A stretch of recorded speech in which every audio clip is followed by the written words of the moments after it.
One could argue that if the Alpha King had only looked, truly looked, at the woman who had stitched his wounds through 3 long winters, none of the ruin that followed would ever have come.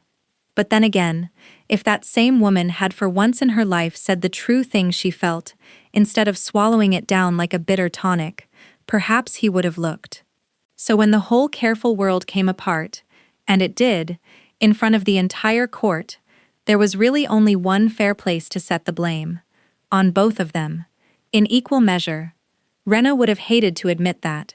She hated admitting anything. She was not meant to be near the choosing at all. Healers stood at the back of such things, behind the banners and the perfumed lords, close to the doors in case an old wolf fainted in the heat, or a young one drank too deep too early and needed carrying out. That was Rena's place, and she knew her place the way she knew the inside of a wound. She had been taught it young, she had been taught it well. Oren had done the teaching. He had found her as a squalling foundling on the infirmary step, no name on her blanket, no pack scent on her skin, nothing to say where she belonged.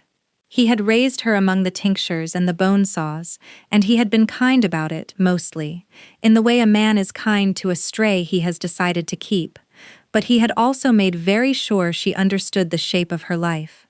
"You have no bloodline, Rena," he would say, not cruelly, only firmly, the way you would name a fact about the weather. "The bond does not light for the bloodless. It never has. Do not go looking for what was never made for you." She had believed him because he had never once been wrong about anything else, and because a girl will believe almost anything if she hears it often enough, before she is old enough to argue. So Rena had grown into a woman who kept her hands busy and her wanting locked in a drawer she did not open. She was good with a needle and better with a fever. She could set a shattered forearm and talk a panicking pup through the worst of a first shift. What she could not do, what she had trained herself out of entirely, was hope for anything that had her own name on it. The great hall of Hallowmere had been dressed for the first choosing in a generation. Every banner the pack owned hung from the rafters, and the long windows stood open to the autumn dark. A choosing was old magic dressed in new clothes. The Alpha King would walk the line of the eligible daughters, and somewhere along that line the bond would light, and everyone in the hall would know it in the same breath he did, because a true bond is a loud thing. It leaves a mark.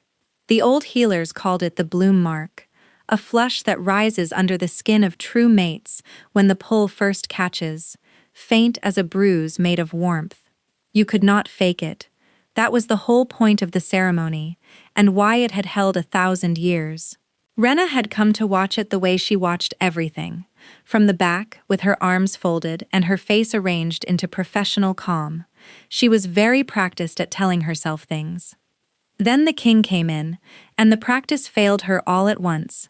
She had tended Corvan of Hallowmere 3 separate times, and each time she had kept her eyes on the wound, and not the man, because that was the discipline of the work. A blade cut along his ribs, a broken arrowhead drawn from his shoulder.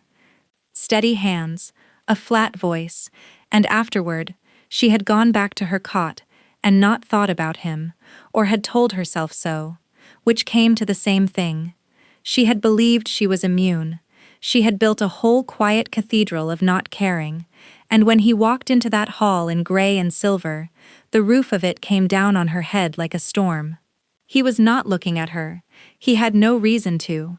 He walked the line the way a king walks anything, unhurried, certain, a wolf who had never once in his life needed to raise his voice to be obeyed. The daughters of the great houses stood in their finest, and he passed them slow, and the hall held its breath. And then, at the far end of the line, with a whole crowded room between them, the bond lit. Rena felt it before she understood it. It came up through the soles of her feet and struck her low in the chest, a pull so sudden and so total that she reached out and caught the doorframe to keep from folding. Warmth flooded up the inside of her arms. She looked down, appalled, and saw the faint flush rising under her own skin, the thing she had been told 1,000 times would never come for her. The bloom mark, her bloom mark, rising for the king. It was not possible. Orin had said it was not possible, and so, in the single most important moment of her life, Rena did what she had been trained to do since the day she was left on a step. She did not trust it. She looked for the mistake. Because at that exact instant, Corvin stopped in front of Sylvain of House Calder, and his head came up, and his eyes changed, and the whole hall gasped as one, and the officiant lifted his voice to name what everyone believed they had just seen. The king had found his mate. The bond had lit for the Lady Sylvain. But Rena was a healer, and healers watch for the wrong thing in the right place, and she was close enough, even from the back, to see that Sylvain of House Calder did not flush. No mark rose under that flawless skin. The lady only smiled, serene and ready, as though she had known exactly where to stand. The wrongness of it went through Rena like cold water, and the wanting still burning in her own chest went through her like fire, and between the two of them her sense went out entirely, and her mouth opened before her fear could stop it. "That is not your mate." She did not shout it. That was somehow worse. It came out clear and flat and carrying, in the trained voice she used to tell families that someone would not live through the night, and it dropped into the silence of the hall, and lay there for everyone to see. Every face in Hallamere turned toward the back of the room, toward her. A bloodless healer in a plain gray coat, standing in the doorway with the warmth of a mate bond still climbing her arms, telling the Alpha King to his face that he had chosen wrong. Corvin turned last. His pale eyes found her across the whole length of that dressed and gilded hall, and for one long breath, something moved behind them, some flicker of the same impossible thing that was tearing Rena apart where she stood. His brow drew down, his lips parted. He was going to say something. She would spend a very long time wondering what.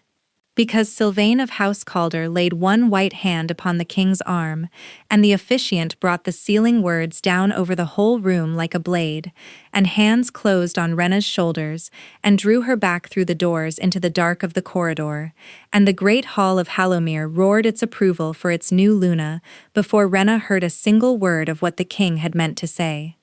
Rena woke to the certainty that she had done something unforgivable, and to the slower, worse understanding that she could not take even one word of it back. For a moment, she lay on her narrow cot in the corner of the infirmary, and let herself believe it had been a fever dream. She was good at fevers. She knew how they built false rooms in a person's head, but her arms still ached faintly where the warmth had climbed them, a phantom soreness like the day after too much lifting, and when she pushed up her sleeve in the gray morning light, there was the ghost of it still, the faintest bruise of a bloom fading along the inside of her wrist. Not a dream, then. Her own body had betrayed her in front of the entire court, and she had answered by betraying herself out loud. "That is not your mate." She had said that. To the king. On the night he took his Luna. "Well," said a voice from the doorway, "she is not dead, so the night could have gone worse." Sorrel stood there with her arms crossed and her mouth pressed thin, and behind her hovered Bram, young enough that he still thought hovering helped. Sorrel had trained beside Rena for 6 years and had a face made for delivering bad news, all cheekbones and honesty. She did not look angry. She looked frightened, which was so much worse. "Tell me it was small," Rena said. "Tell me the music covered it. Tell me half the hall was drunk, and the other half was looking at the Luna and nobody heard."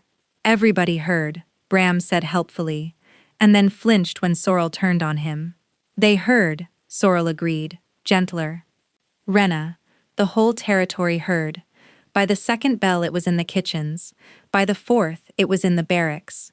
There is a version going round already, where you stood on a table, which you did not, and one where you drew a blade, which you also did not, so at least the truth is duller than the tale." Rena put her face in her hands. Under the wine and the noise of the night, one clear memory rose and would not sink again. The king's pale eyes finding her across the hall, the flicker behind them, his lips parting to answer her before the sealing words came down. "He is going to have me put out," she said into her palms. "Or worse. He can. That is the plain fact of it. An alpha king who lets a bloodless nobody call his mating a lie in front of his court, and then lets her go on breathing his air, only teaches the next fool that the crown can be mocked. He cannot afford to be kind. Kindness would cost him more than my life is worth.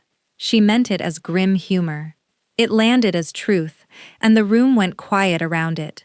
Bram had stopped hovering. Even Sorrel had no answer, because there was none, and they all three knew it. And there was Oren to face on top of it. That thought sat heaviest of all. The man who had raised her from the steppe, who had given her a trade and a roof, and the only name she owned, would have heard the tale by now like everyone else in Hallowmere. She could picture his face when he did, the particular quiet disappointment that had always cut her deeper than any shouting ever could. He had spent her whole life steering her away from precisely this, from reaching after what was never made for her, and she had climbed onto the highest ledge in the territory and reached anyway, in front of the entire court. And yet, if any soul alive could stand between her and the crown, it was Oren. He had the king's ear. He had 40 years of loyal service stacked behind his name, and a voice the council actually stopped to hear. He would be furious with her. He would also, she let herself believe, find some way to shield her, because he always had. First, though, he would have to forgive her, and Rena was not at all certain that he would. "Rena," Sorrel said finally, and her voice had gone careful. "There is one more thing, and I would rather you heard it from me." She stopped. She started again. "Your mark. On the wrist. Bram saw it when he carried you in. He will not speak of it," she added quickly, cutting off the boy before he could swear it himself. "But Rena, you bloomed. In the hall. For the king.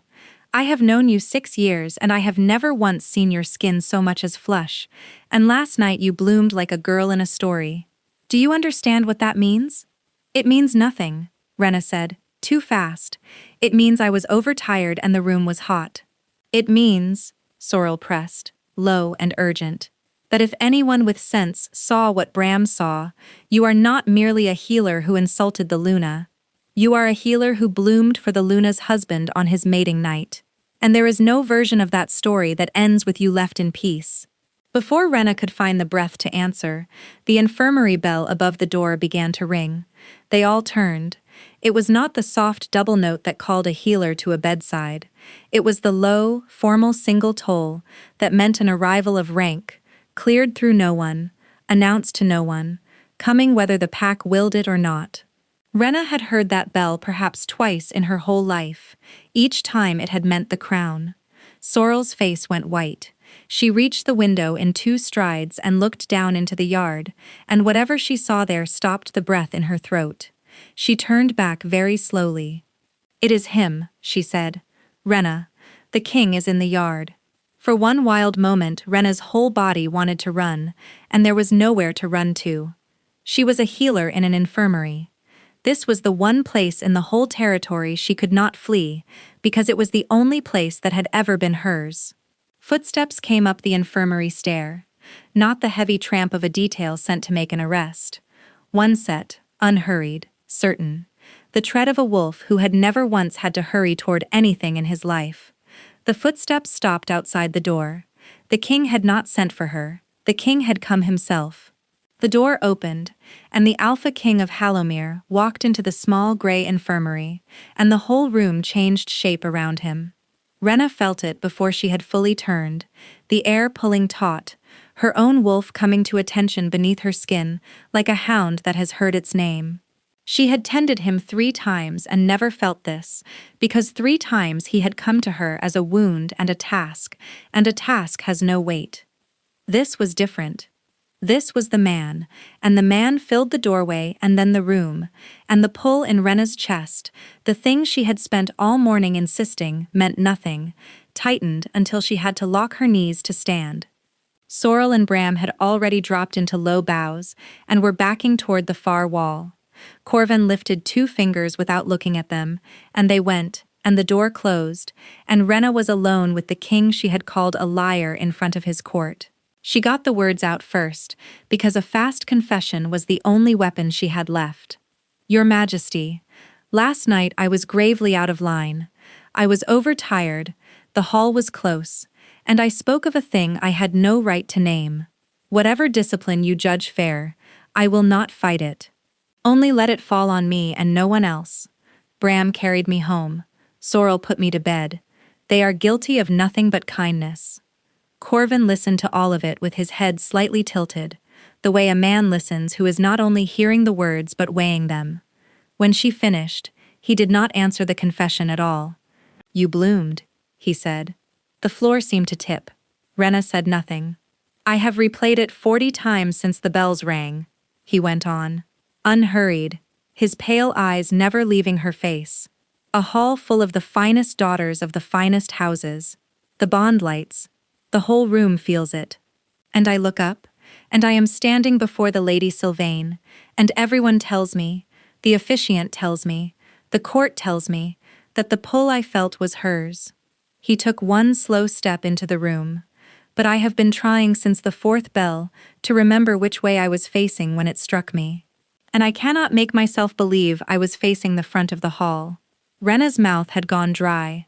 He is the king, she told herself. This is a trap. He has come to make me name my own crime, so he need not dirty his hands with the accusation.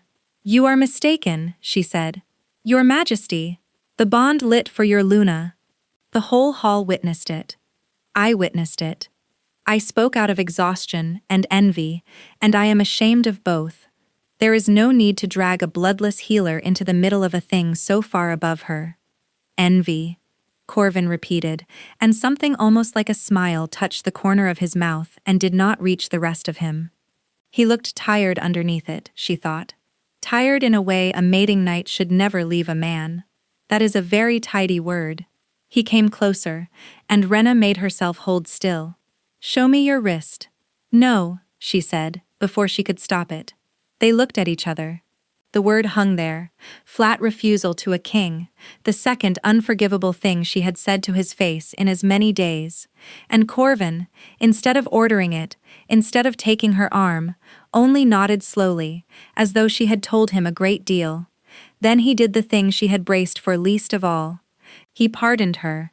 By my word, he said, lifting his voice, just enough that it would carry through the thin door to whoever was surely listening on the stair.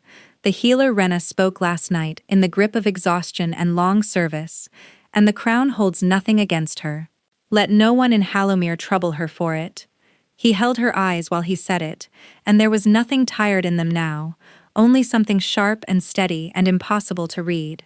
And let it be known, he went on, that in thanks for 3 winters of care, I am appointing her to the household. She will serve as healer to the new Luna. Personally, from today. Rena's stomach dropped through the floor. You cannot, she breathed, quiet enough that it stayed between them. Your Majesty, you cannot put me in her rooms. You do not know what you are asking. I know exactly what I am asking, Corvin said, just as quiet, and the mask of the pardon fell away from his face for one bare instant, and underneath it was a man who had not slept, who had married a stranger the night before, on the word of a whole court, and who had woken with a single unbearable doubt lodged under his ribs that he did not have the first idea how to remove. I felt something in that hall last night, he said, barely a breath. Everyone has told me what it was. You are the only person in this pack who looked me in the eye and told me it was a lie. He straightened, and the king came back down over the man like a visor closing. I find I would like to keep the one honest voice where I can reach it. Report to the Luna's chambers at the 7th bell. He turned for the door, paused, did not look back. Wear something other than gray, he said. She notices things. And then he was gone, and the pardon she had been so sure would never come was hers, and it felt exactly like a cage. The Luna's chambers sat at the top of the west stair, behind doors twice the height of a wolf, and Rena arrived at the 7th bell in the one coat she owned that was not gray. It was a deep and severe blue, borrowed from Sorrel, who had pressed it into her arms that morning, with the air of a woman sending a friend to the gallows in her best.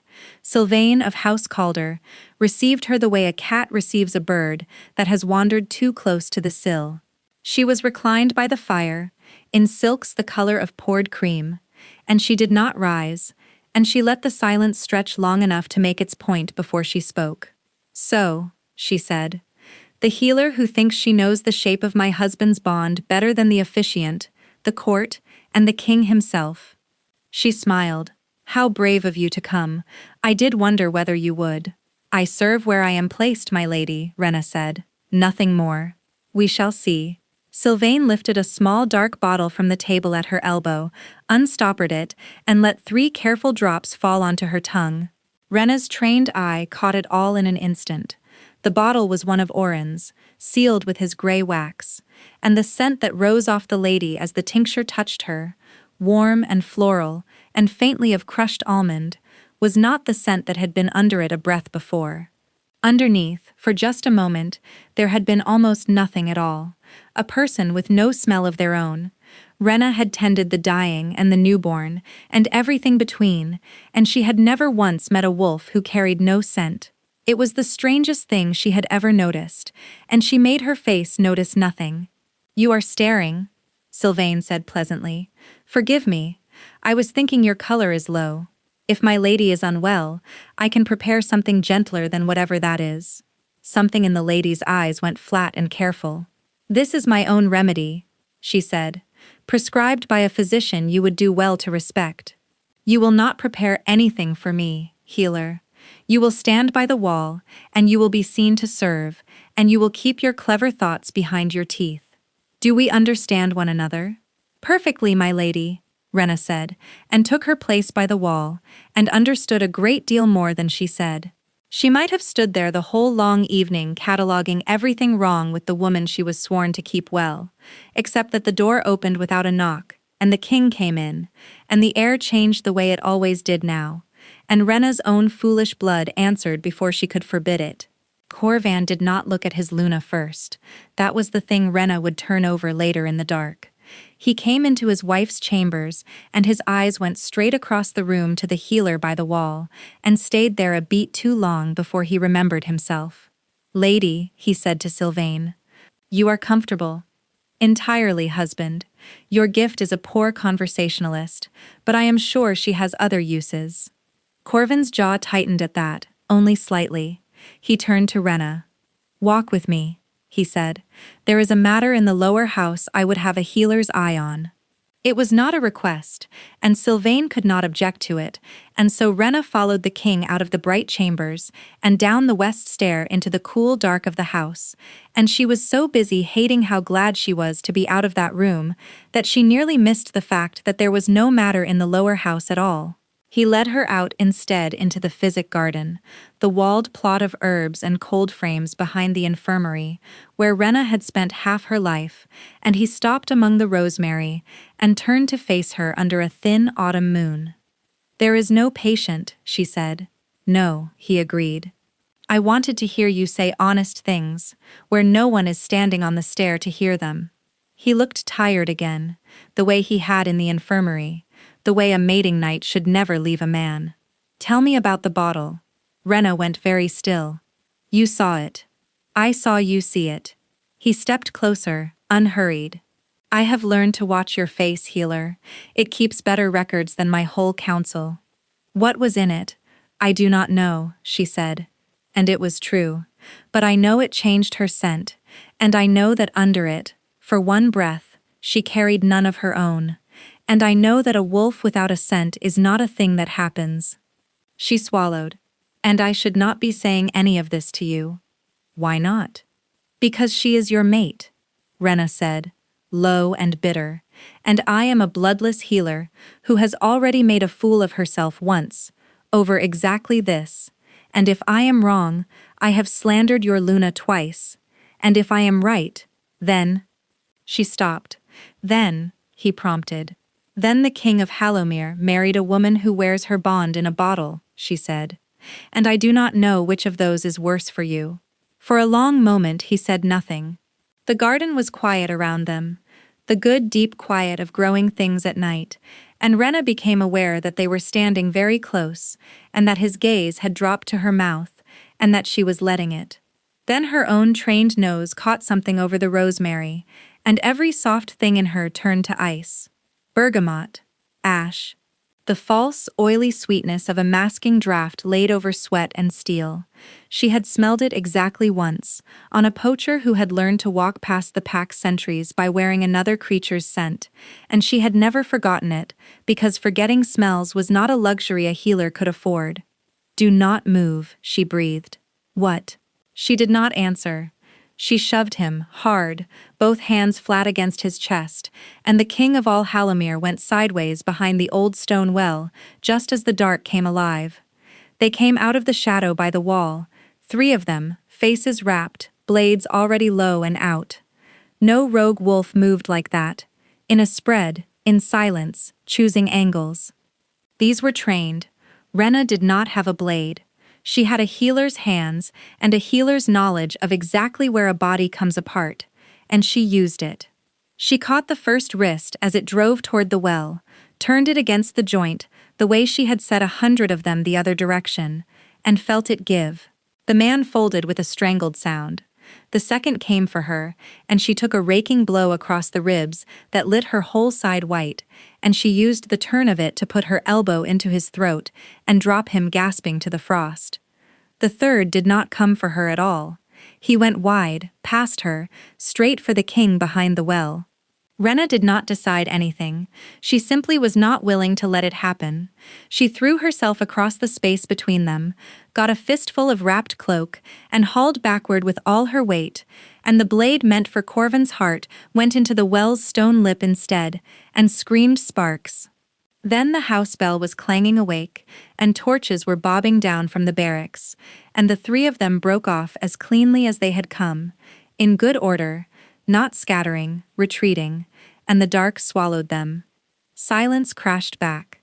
Rena knelt in the frost with her hand pressed to her burning side, and her breath sawing, and turned to look at the king she had just kept alive. Corvan was on his feet, brushing dirt from his sleeve, entirely calm. "You are not surprised," she said. Her voice did not sound like her own. "Someone just put 3 trained blades into your own garden, and you are dusting off your coat." She got to her feet against the pain of it. "This is not the first time." Something real moved behind his eyes, quick, and was gone. "You are bleeding," he said gently. "Answer me." He looked at her for a long moment, and the ease went out of his face, and what was left was harder and older than the man who charmed his court. "Since the wedding," he said quietly. "This is the 3rd. He held her eyes. "And you are the first person who has managed to be in front of me when it came." "Then let me help you," she said. "Truly, I have eyes in every corner of this house that you do not. Give me leave to use them." He studied her, this bloodless nobody nursing a hurt she had taken for him, offering to stand between him and the dark for no wage he had named. "Consider yourself given it," he said at last.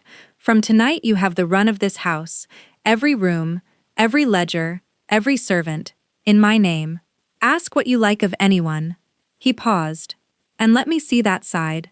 She let him, because it hurt too much to argue, and because when his fingers found the torn edge of Sorrel's good blue coat, gentle as a man handling something he was afraid to break, Rena understood that she was in a great deal more danger than 3 blades in a garden, and that not one bit of it would leave a scar she could show a soul.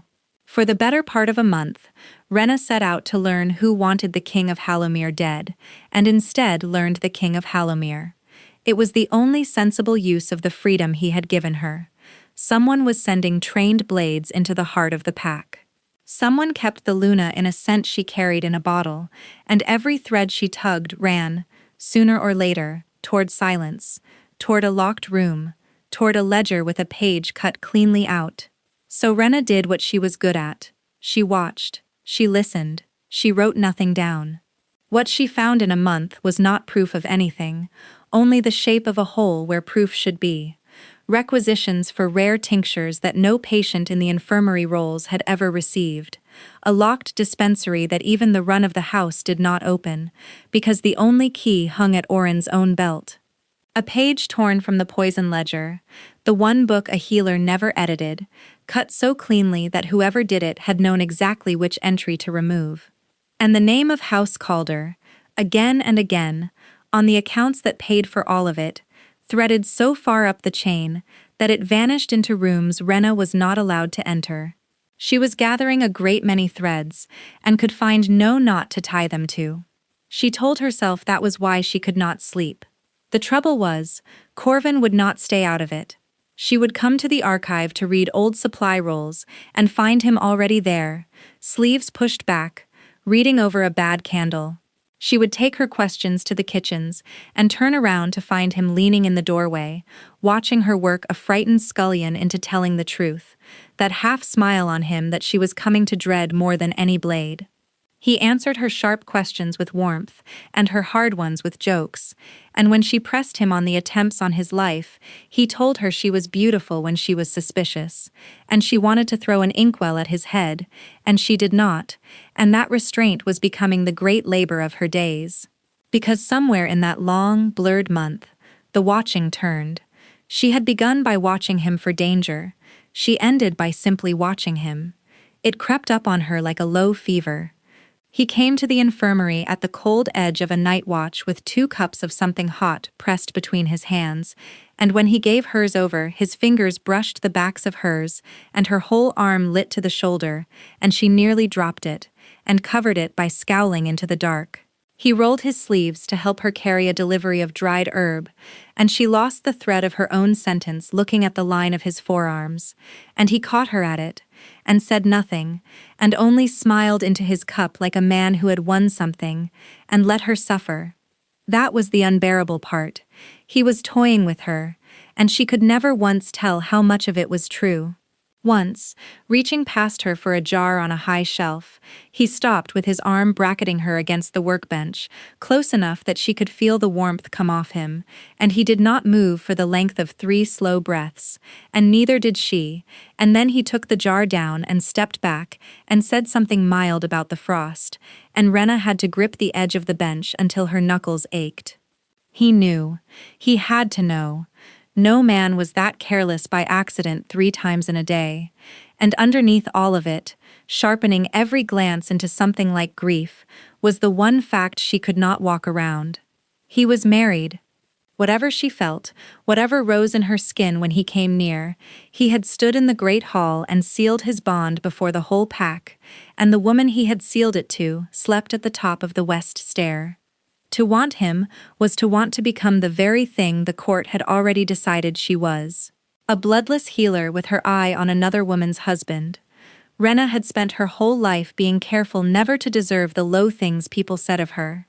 Now she lay awake in her narrow cot after the late watches, with her blood humming and sleep nowhere, deserving all of it, and hating that the hating did not help. So it came to a night in the empty infirmary, late, the lamps down to their last oil, when he came in and sat on the bench across from her, as though he had done it 100 times, with no ledger and no question and no reason she could name. "What do you want?" she said. It came out raw. "I am at the end of it, Corvan. Every day you will not say what you are hunting, and you will not leave me be, and you are married, and I cannot keep standing in this." Her voice cracked and she let it.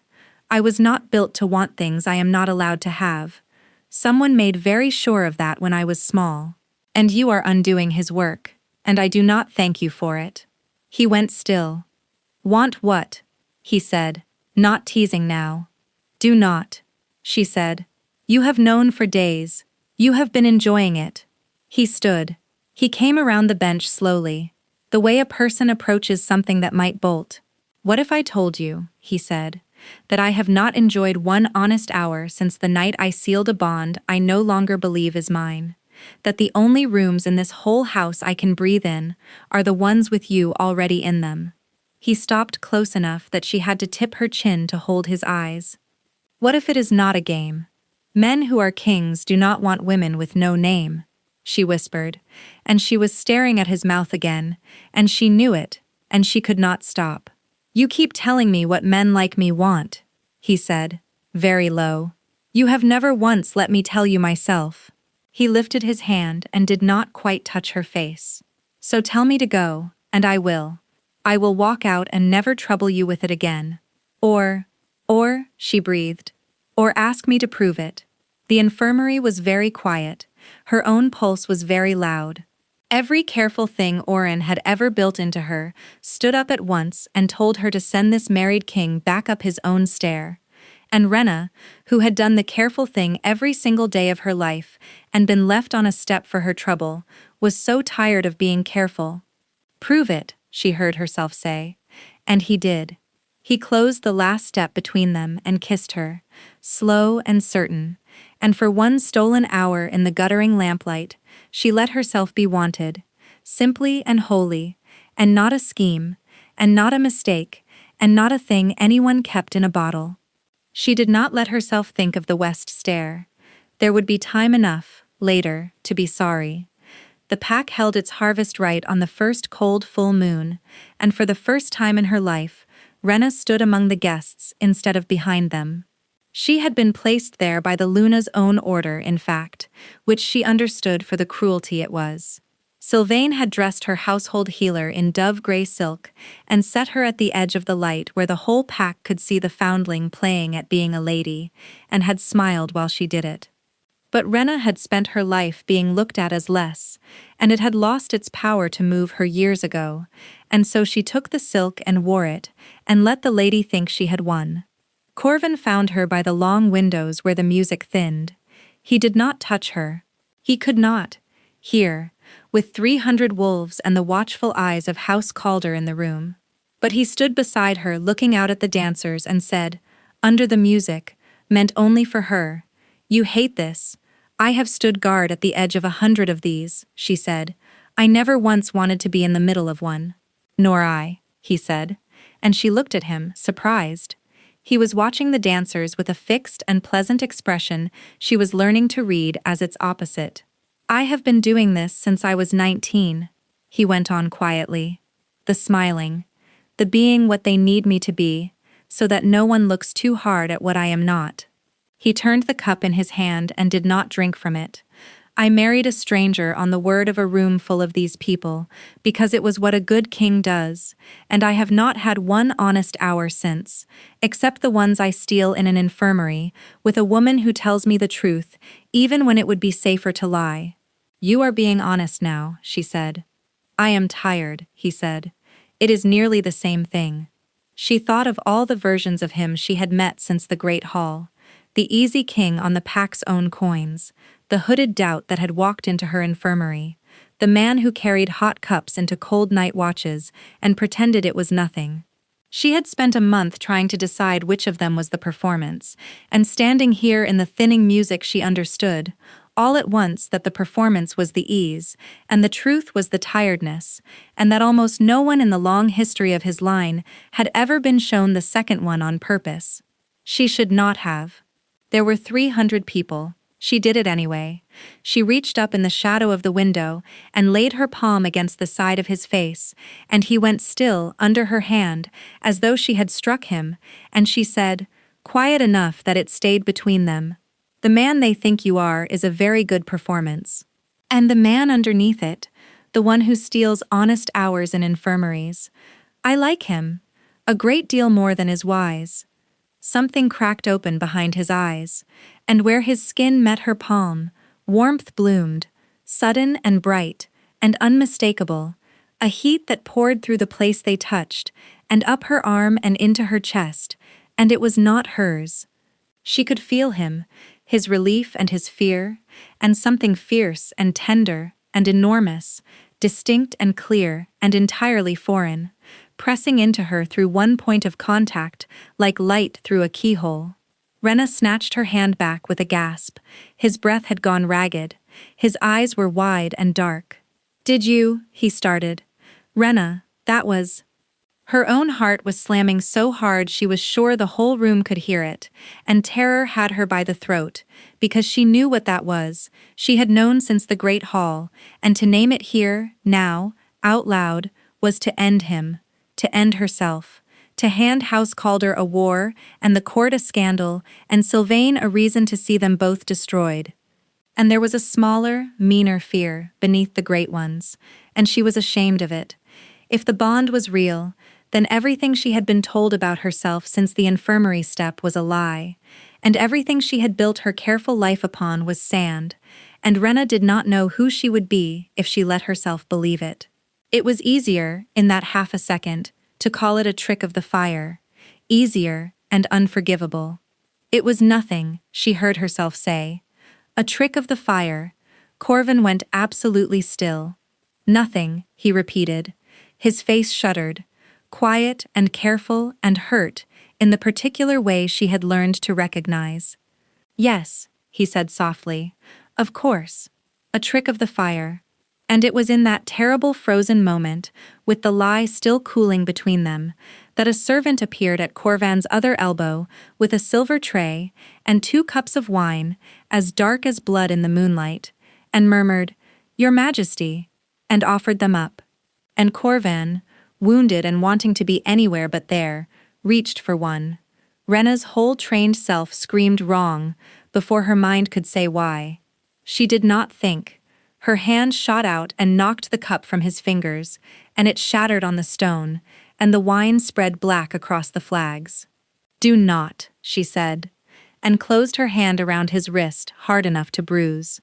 She was already on her knees over the broken glass, her nose to it, and there it was, under the fruit and the oak, the faint bitter almond she had smelled once already this month, rising off a lady at the top of the west stair. "Almond," she said, and her voice did not sound like hers. "This was meant to put you down. Perhaps for good."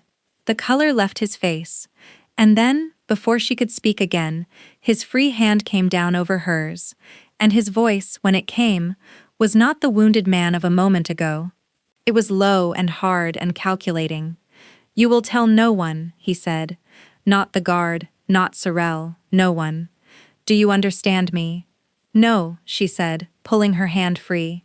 "I do not." "There is a delegation from the Eastern Pax in this room," he said, close and fast. "If word leaves this colonnade that a king was poisoned under his own roof on the night of his own right, I will have 3 borders on fire before the moon is down." He straightened, and the pleasant mask slid back down over the fury like a visor closing. "Let me handle this my way. Trust me one time." Every part of her that was a healer, trained to name the poison and treat the wound and hide nothing, said no. But she looked at his face, and she could still feel the ghost of him warm against her palm, and she heard herself say, "All right, I promise." Relief moved through his eyes. He pressed the barest touch to her hair, there and gone, and murmured, "Wait for me." And then he stepped back into the light, and put on the smile, and was the king again, easy and untroubled, lifting a fresh cup to the Eastern delegation, as though the world were exactly as it should be. She gave him a count of 30.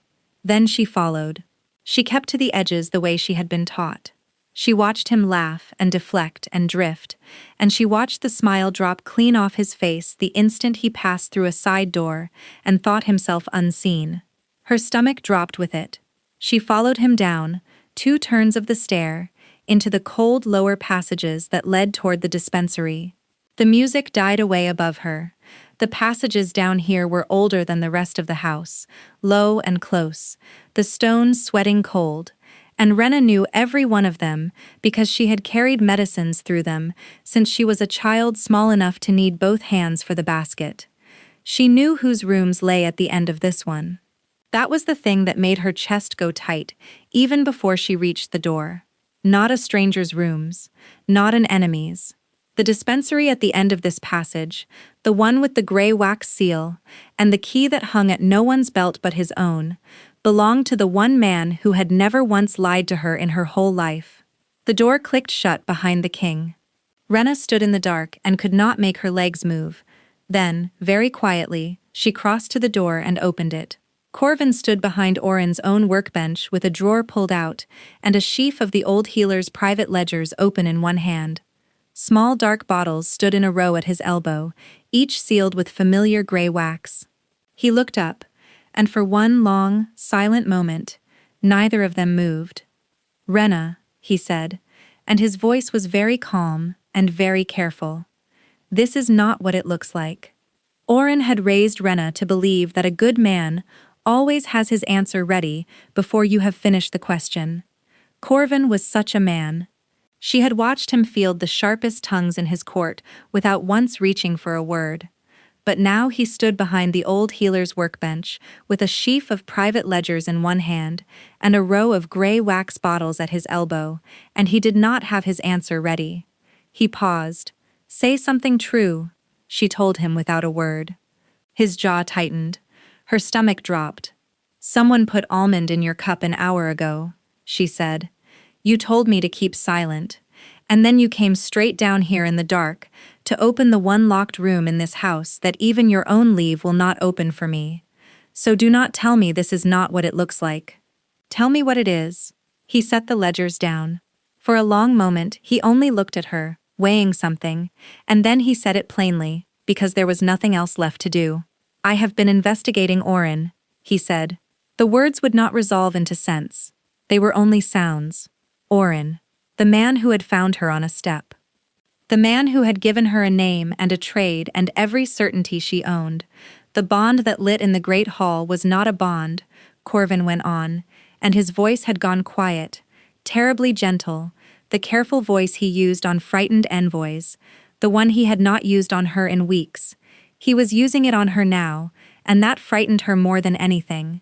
There is a tincture that mimics the true scent well enough to fool a hall, an officiant, even the wolf it is aimed at. He held up one of the small dark bottles.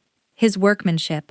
"Fed to your Lady Calder for a month before the choosing, so that when I walked the line, I would stop where he wanted me to stop. And the coin that has paid for it, the coin behind every blade that has come at me since, runs straight back to House Calder, through a dozen cut ledger pages. All of it his design."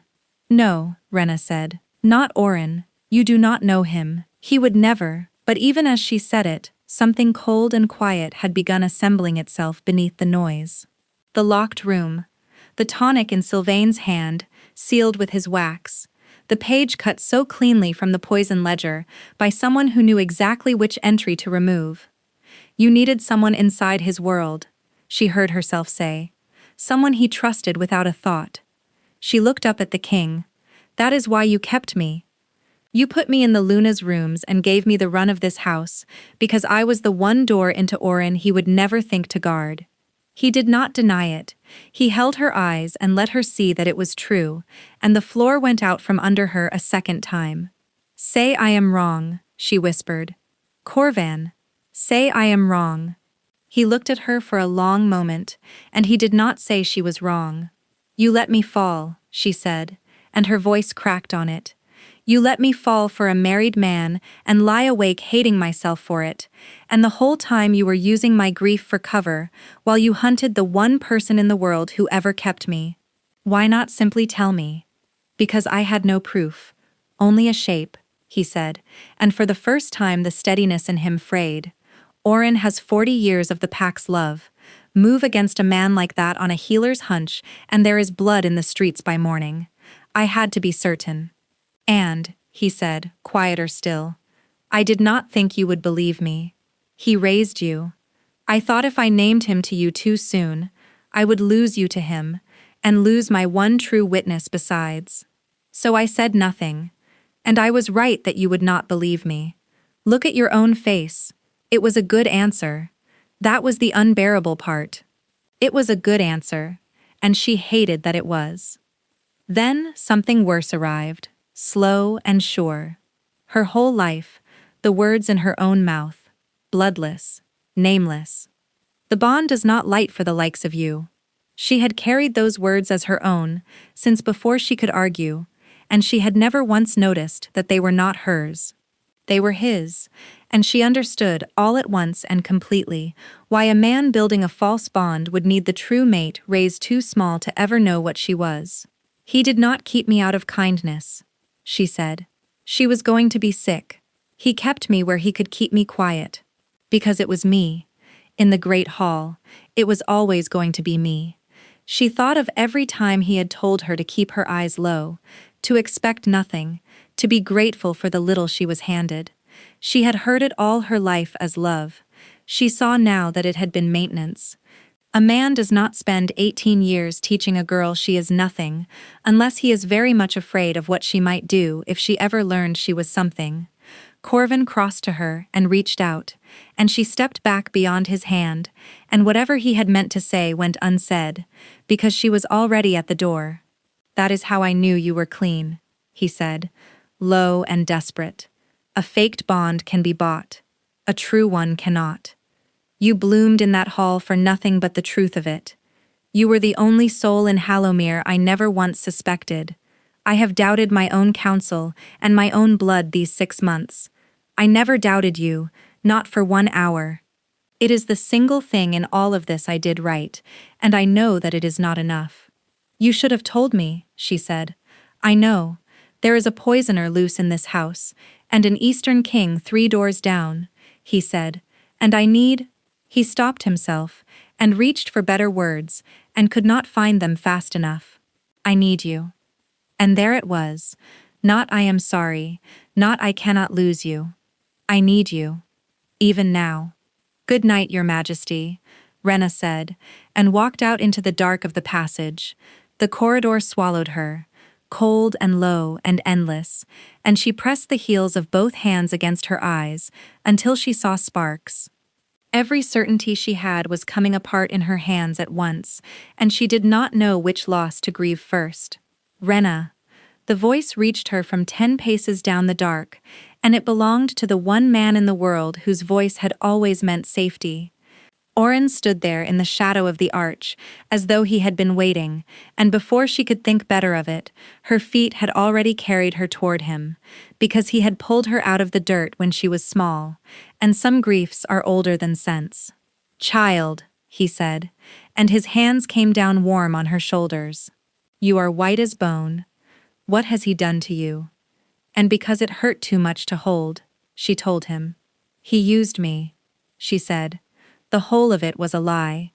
Oren's face folded into sorrow. "I know," he said gently. "I hoped to spare you this. I warned you, did I not? All your life, to keep your eyes low, and your heart lower. I only ever wanted you safe from exactly this." She almost wept into his coat. She was that close. He stroked her hair the way he had when she was small and burning with fever, and the old comfort of it nearly broke her in half. "You were always my brightest," he murmured. "My careful girl. Did I not keep you clothed and fed and taught when the pack would sooner have let you die on that step?" Every word was a hand closing gently around her throat, and the terrible part was that every word was also, in its way, true. He had done all of it. She had loved him for all of it. And she understood now that he had done it the way a man tends a lock he means one day to turn. "But there is worse," he said, and his voice dropped, grave and kind. "Rena, listen to me now, because the pack has 1 hour and no more. The Eastern Envoy's own daughter lies drugged in the West Wing this very night. Corvin did it. He drugged the girl to force her father to sign the border pact, the same way he faked a bond to force the Calder alliance. He is not a careless king. He is a cold one, and he will have us all at war by spring to feed his ambitions. The good houses mean to stop him before dawn, but it cannot come from a mere physician. They will say I grasp for power." He took her face in his hands. "It has to come from someone the whole pack will believe, without a breath of doubt. The king's own healer, the woman who bloomed. You tell the envoy you saw Corvin take his daughter, and no soul in that room will question a word of it, and a cruel king falls without a single sword drawn." Rena went very still, because it did not fit. The envoy's daughter, drugged this very night, within the hour, by Corvin's own hand, but she knew precisely where Corvin had been within the hour. He had been at the harvest rite, in the thin music by the long windows, with her palm against his face, and the bloom rising bright between them. He had been on his knees in spilled wine with almond on his breath, while she knocked a poisoned cup from his fingers. He had not gone near the West Wing. He could not have. The timeline was a lie, and a lie that clumsy could only come from a man who had not been there to know the truth of the night. She turned it over twice more, the way she would turn a wound to be certain of its depth, and it came out the same both times. Oren had built his whole accusation on an hour he could not account for, because Oren had not stood in that colonnade to see the king on his knees in spilled wine. He had been down here in the dark instead, waiting for her to come apart so that he might use the pieces, and every kindness he had ever shown her rearranged itself in the space of one breath into the patient, careful work of a man keeping his most dangerous tool from ever learning what it was, which meant Oren was lying. To her face, with his hands on her cheeks and grief in his kind old eyes, the man who raised her was lying. And Corvin, who had used her and wounded her, and told her every ugly thing straight, had not told her a single false word. Everything in her wanted to recoil from him. She did the hardest thing she had ever done. She let her face crumple instead. "What do we do?" she asked, in a small and broken voice.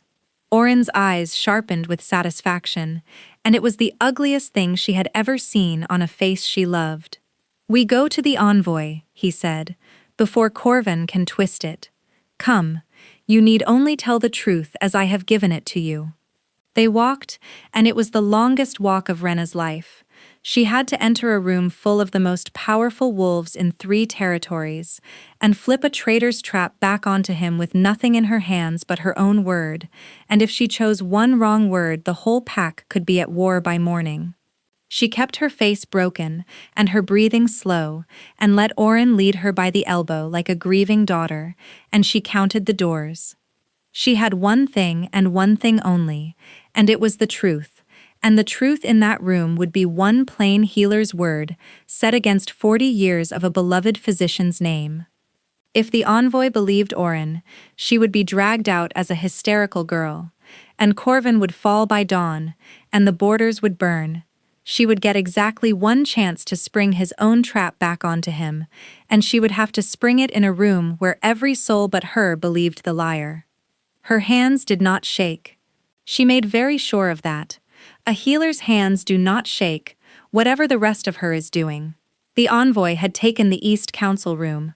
The doors stood open and the light spilled out, and Corvin was inside, and he looked up when Rena came in behind Oren, and for half a heartbeat, his whole face lit like sunrise. Then he saw whose hand was at her elbow, and the light went out of him all at once, and she watched him decide that she had come to bury him. The council room was full. The Eastern envoy sat grave at the long table with his advisors ranged behind him. Sylvain stood at the wall in poured cream silk, serene as ever, one hand resting near the little dark bottle at her waist, and Corvin stood alone at the head of it, and did not look away from Rena, even as the door closed and sealed them all inside together.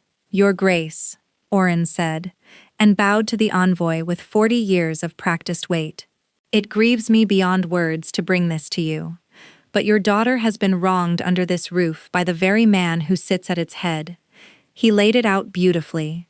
The drugged girl, the faked bonds, a king who forced his alliances with poison and would drag 3 peaceful territories into war to feed his crown. The advisors stirred. The envoy's face went hard and pale. "That is a lie," Corvin said. "Every word of it is his own." "He would say so," Oren answered, without heat, almost with pity. "Of course he would." He turned, and the whole room turned with him, toward the woman standing silent by the door. But the king's own bride was there tonight. She has bloomed for him. She has every reason to shield the man she loves. Oren held out one open hand toward her, kind and certain. "And so ask her, Your Grace." "Rena, tell the envoy what you saw." Every face in the room swung to her at once. The envoy leaning forward, desperate for the truth. The advisors already half decided. Sylvain, sure of her, counting the seconds. And Corvin, alone at the head of the table, certain she had come to end him. She looked at him and said, without a single word, "I am sorry. I should have believed you the first time." His face did not change, because he did not dare to hope, and she understood in that moment exactly how badly she had wounded him on the colonnade, to have taught a man to flinch from his own hope like that. Then she turned to the envoy, and put the whole of her steady healer's voice behind the truth, and spent it. Then she turned to the envoy. "I saw nothing of the sort," Rena said, clear and flat and carrying, in the trained voice that filled a room without rising. "Because it never happened. The captain of your daughter's honor is Orin, and Orin is lying to you." The room drew tight as a bowstring. "He tells you it was done within the hour," she went on. "But within the hour, the king was at the harvest rite, before 300 witnesses, at my own side. I know it, because within the hour there was poison in his cup, and I knocked it from his hand with these fingers, and the almond of it is likely on the shards in that colonnade still. He never went near your daughter. He could not have." She faced the envoy square.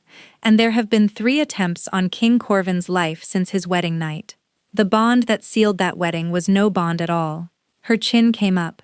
"Search the physician's dispensary now, this moment, while he stands before you and cannot reach it.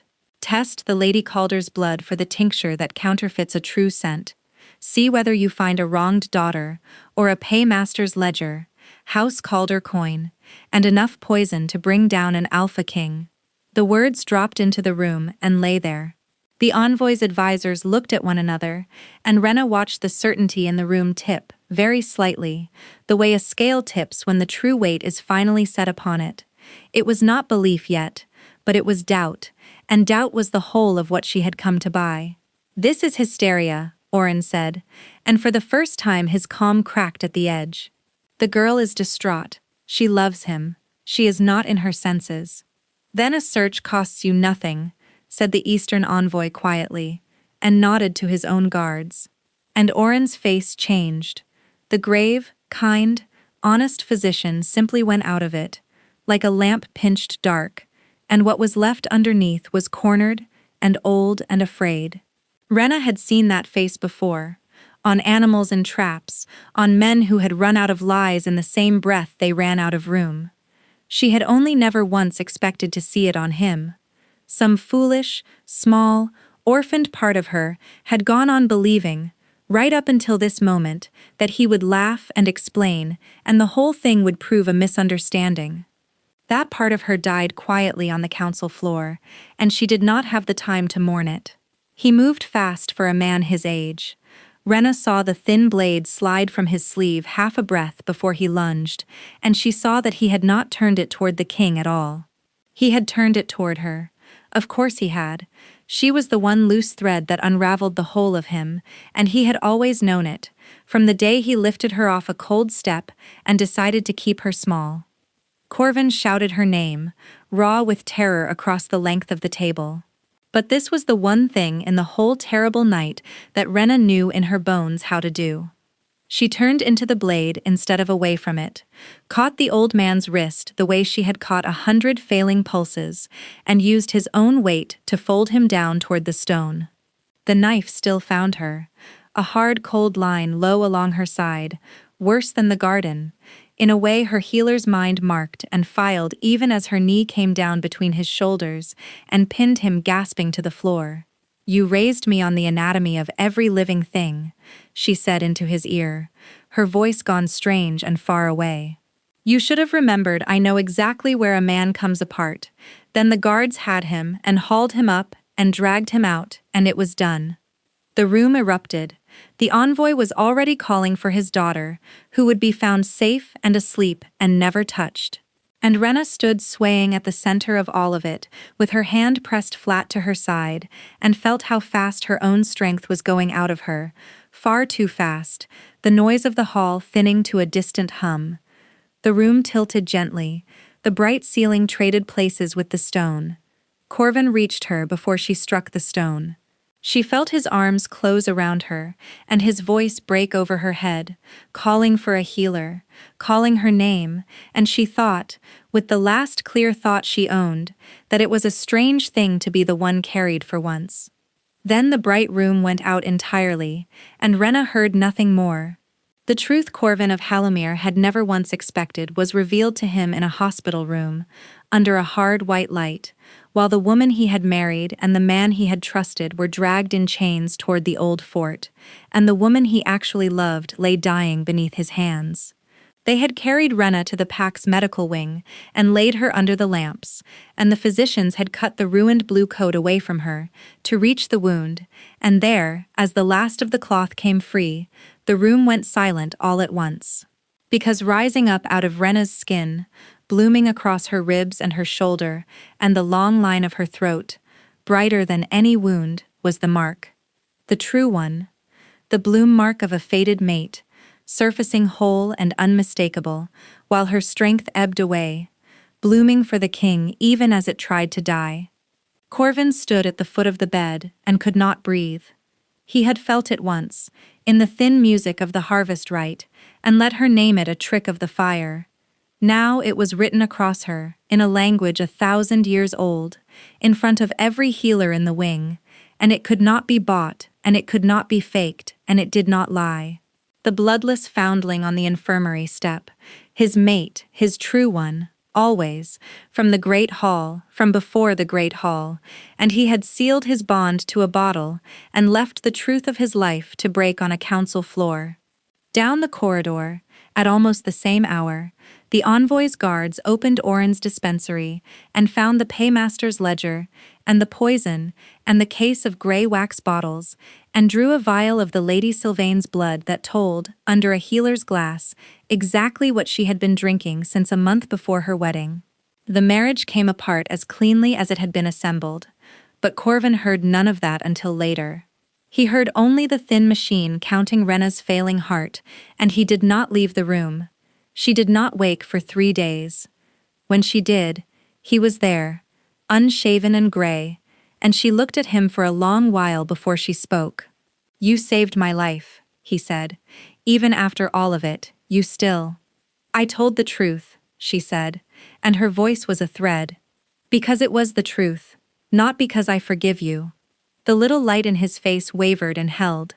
"The bond is real," he said. "You saw it. The whole wing saw it. Rena, it was always—" "It does not matter whether it is real," she said, and closed her eyes. "A real bond does not undo being used. You looked at me across a month of stolen hours and let me hate myself over your wife, and you never once told me the truth of any of it." She turned her face to the wall. "I am glad you are alive. You will be a good king now that the rot is out of your house, but I cannot trust you. I do not know if I ever will again. Please go." And because he had finally, too late, learned how to give her a thing she asked for, he went. What followed was the strangest season of Rena's life. Corvin tore the rot out of Halomir by the root. Oren went to a cell beneath the old fort. The false marriage was struck from the rolls, and House Calder was stripped and sent east in disgrace, and Sylvain with them, still smelling faintly of almond. The pack, watching their young king finally show his teeth, began at last to love him. And in the middle of all of it, he made Rena the head of his infirmary and offered her the Luna's own rooms at the top of the west stair, and she took the work and refused the rooms, and refused him, over and over, for the better part of half a year. He courted her the whole time. He came to the medical wing at the cold edge of the night watches, the way he always had, and set a steaming cup down where she could reach it, and did not touch her, and asked only how the ward was keeping. He sent no gifts she could send to the temple, only his own presence, patient and undemanding, again and again. Sorrel, who had begun by telling her to make the man crawl, had by the 4th month begun saying, with respect, "Rena, the whole wing is tired of watching the two of you ache. Talk to him." And Rena kept the bond shut tight behind her ribs, the way you starve a fire, and told herself that in time it would gutter out and let her be. It did not gutter out. That was the trouble. Leave a true bond closed, and it only deepens and sets. Then, in the 6th month, he stopped. A single message came, in his own hand. "You have made yourself plain, and you were right to. I will not spend the rest of your life asking you for something you do not owe me. I am sorry for all of it. I will stop now." And he did. No cups at the night watch. No presents in the doorway. When they passed in the corridors, he inclined his head and said, "Head healer, even and courteous, never cold, only finished." It was exactly what Rena had asked for. She could not understand why it felt like the floor going out from under her a third time. She had spent her whole life being left, on a step and in a great hall, and she had thought she knew every shape it could take. She had not known this one. The leaving you ask for with your own mouth and then cannot bear to live inside. She lasted 8 days. On the 9th she heard it in the ward from 2 orderlies who did not know she was near. The council was pressing the king to steady the realm with a new match. An assembly had been called for the morning. The king would take a Luna from one of the great eastern houses, for the good of the pack, and put the whole sorry business of the false bond behind him at last. Another Luna.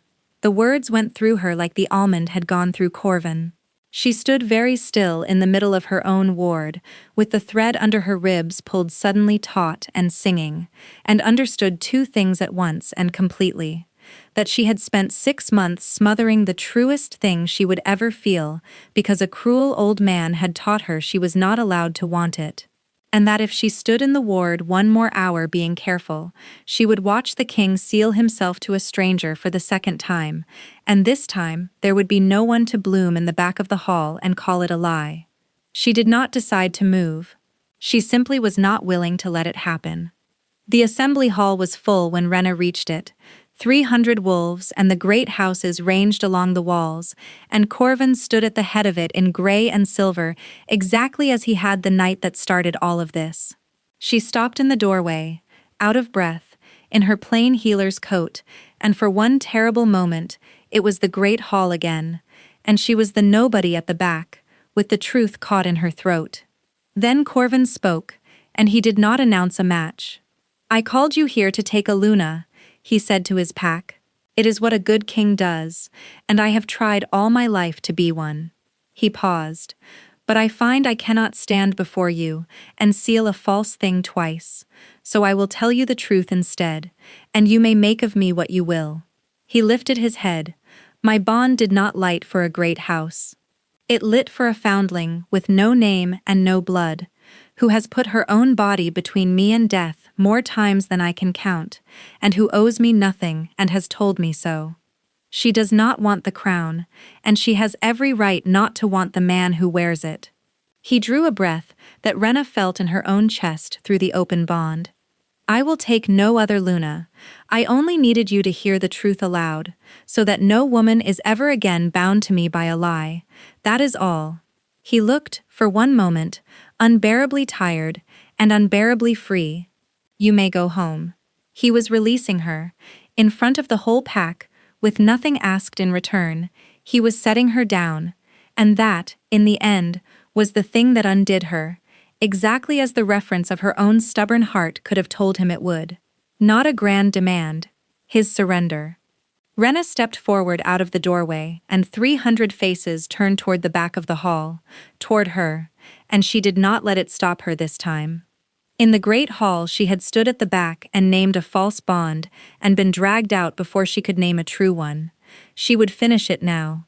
"That is your mate," she said, clear and carrying, into the silence of the assembly, "and she is done being too small to say so." The whole hall drew its breath. Corvan went absolutely still. "I will not take the crown tonight," Rena said, walking toward him down the length of that dressed and gilded room, her heart slamming with every step. "And I will not have you seal anything to me in front of 300 witnesses on the strength of 6 months of hot cups." She reached the head of the hall and stopped before him, close enough to touch, and did not, yet. "You will court me properly. You will ask me plainly, on an ordinary morning, with no house watching, and when I am ready, and not 1 day before." She let the open bond say the rest, all the warmth she had starved for half a year pouring through it undammed, and watched it hit him and take him apart. "Then I will give you my answer." Corvin looked at her as though the sun had come up in a locked room. "Ask you tomorrow," he said. "Ask me tomorrow," she agreed. In the end it took him a month of tomorrows. He asked across the war table until his own counsel threatened to resign in writing. He asked at the cold edge of a night watch, with 2 cups going cold in his hands. He asked badly, and beautifully, and once with so many flowers that the whole medical wing smelled like a festival for a week, and Sorrel threatened to bill him for the disruption. And every single day, Rena told him to ask again tomorrow, until one perfectly ordinary morning, she looked at the man grinning hopefully at her over a shared pot of tea, and felt the warm, patient thread under her ribs that had refused for a year to die, and she said yes. There was no grand house to approve it, and no great hall demanded for it. She would not have allowed either. She had spent quite enough of her life being arranged by other people. The whole pack came out for it. They mated under the first full moon of high summer, and when the old rites called for the naming of the bond, the true mark rose bright and willing along Rena's throat for everyone in Hallowmere to see, and this time, no one dragged her from the room, and this time she heard every word. The officiant who spoke over them was the very same one who had sealed the false bond the autumn before, and his hands trembled a little as he worked, as though he too were being handed a chance to set right a thing that had gone badly wrong on his watch. When he asked the hall whether any soul present would name a truer claim, the way the old rite demanded, the whole pack laughed, warm and easy, because there was not a wolf in 3 territories who did not know by now exactly whose claim was the true one. He wept during the vows. She had known he would. She did not quite, though it was a near thing, and the bond gave her away regardless, and he laughed at her through his own tears, until she stopped caring who saw. "You are stuck with me now," he murmured when it was done. "No taking it back." "Why would I take it back?" she said. "I am the one who told the whole hall you were mine." "So you did," Corvin said. "The best thing you ever did was refuse to stay quiet." She kissed him, and for once, she did not argue. They made a strange pair at the head of the pack. The king everyone had underestimated, and the healer no one had bothered to look at twice, and the territory that had sealed a lie in that same hall the autumn before learned, slowly, to trust the truth of them instead. Rena kept her infirmary. She would not have given it up for any crown in the world, and Corvin never once asked her to. And the bond, left open at last after months of starving, only deepened and set, exactly as the old healers had always warned that it would, and neither of them minded that in the least.